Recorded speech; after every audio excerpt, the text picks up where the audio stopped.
Dear students, I usually start my classes by talking about my life as a child raised by a single mom because she's such a big part of who I am.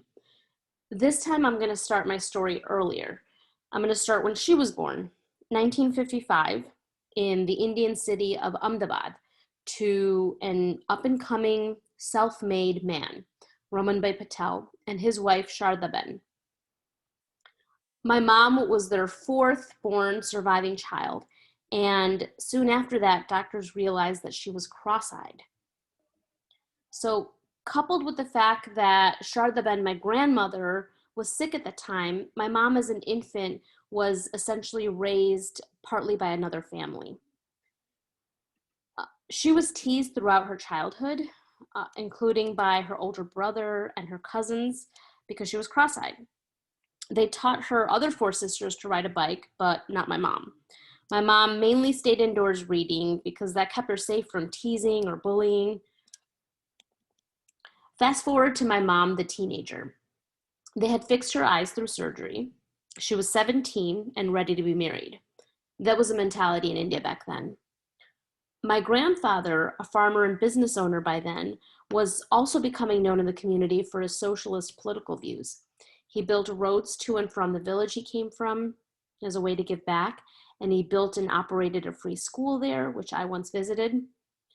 So when he heard about my dad, age 27, who came from a respected family on the poor side of town, light bulbs flashed. They could be a perfect match. My grandpa probably figured that it wouldn't be too much of a risk since my dad was studying in the United States, which is the land of opportunity, right? Either way, it was a great political statement. Unfortunately, it was my mom who lived with the consequences of that statement. And as you can imagine, when my mom arrived to the United States at age 18, she was lost. She didn't know anyone.